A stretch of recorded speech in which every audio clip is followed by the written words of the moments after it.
Hello friend, কেমন আছো? আশা করি খুব ভালো আছো। আমিও খুবই ভালো আছি। তো এই ভিডিওকে সবাইকে আরও একবার ওয়েলকাম জানাই আমার নতুন ভিডিও দেখার জন্য। তো নিয়ে আছি নতুন আরেকটা ভিডিও।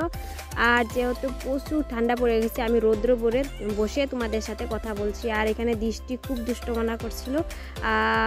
হয়তো লগ পাইলে লগে লাগে খেলা করে, কিন্তু লগ না হলে তখন ছাগলের বাচ্চা আছে আমাদের, তো সেটার লগে খেলা করে। আর এখানে আমি সকাল সকাল মার সাথে কাজে লেগে গেছি। তো মা ভাবছে অনেক দিন মানে কম্বলগুলো ধোয়া হয় না, তো একা একা পায় না, তো আমি আসি বলে, তো আমি খুশিতে চলো দুজনে মিলে ধুই, তাহলে তো তোমারও কষ্ট হবে না, আমারও হবে না, তো তাড়াতাড়ি হবে কাজটা। তো এই যে এখানে কম্বল টম্বল ধুয়ে তারপরে এই যে এখানে কাজে লেগে গেছি। মা বলছিল যে কলার মানে পায়েস বানাবে, তো বলছিল যে কলাগুলো চুলে মেখে তারপরে রোদি দিয়ে তারপরে কীভাবে বলে রস করে তারপরে বলে পায়েস বানা। তো আমি তো জানি না, আমাকে মানে মা বলে দিচ্ছিল।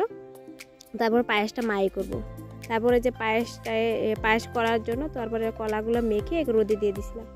আর এখানে এই যে আমি পুরো রেডি হয়ে তোমাদের কাছে চলে আসছি। আর যাব হচ্ছে কীর্তনও, আমাদের এখানে বড় করে কীর্তন হয়, তো সেখানেই যাব আমি, দৃষ্টি আর আমার মা আর দাদার জন্য ওয়েট করে আসছিলাম। তো দাদা বাজার থেকে আসলে তারপরে আমাদেরকে নিয়ে যাব গাড়ি দিয়ে, তো তার জন্য বসে আসলাম সেজিয়ে গুজিয়ে।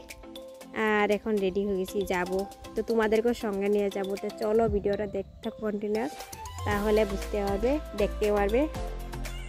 তো ফ্রেন্ড এখন চলে আসি, আর এটা হচ্ছে মেন গেট। তো মেন গেট দিয়ে ঢুকে চারোদিক দিয়ে লাইটিং করছে, খুব ভালো লেগেছে, আর খুবই ভালো লেগেছে। তো এখানে এই যে দেখে যাচ্ছিলাম ভিতরে। তো চলো ভিতরে যাই, তারপরে পুরোটা দেখাই তোমাদের সাথে শেয়ার করি।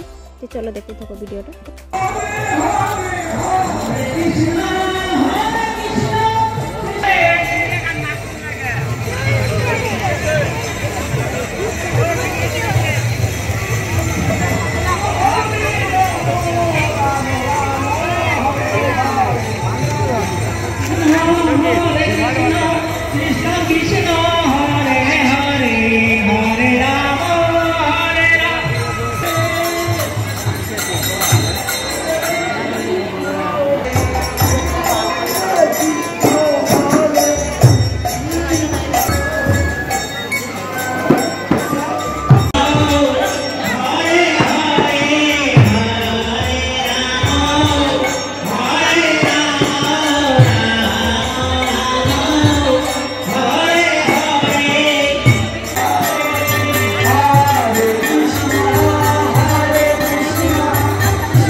কালকে অনেকটা রাত্র হয়ে গেছিলো, তখন আমি কোনো মানে ভিডিও করতে পারি নাই, প্রচুর ঘুম হয়ে গেছিলো। কালকে কীর্তন থেকে চলে আসলাম, তখন বাজে হচ্ছে 11টা না 11:30 এরকমই হবে। তো তারপর আর ভিডিওটা করতে পারি নাই। আর এখন মাত্র ভিডিওটা শুরু করছি সকাল থেকে। তো 4-5 দিন ধরে আমাদের এখানে কীর্তন আছে। তো ডেলি তোমাদের কাছে ব্লগ শেয়ার করব। তো এরকম নতুন নতুন ব্লগ আরও পেয়ে যাবে। আর ভিডিওটা অনেক অনেক শেয়ার করো, আর আমার চ্যানেলটা সাবস্ক্রাইব করে আমার পাশে থেকো। সবাইকে টাটা, সবাই ভালো থাকো, সুস্থ থাকো।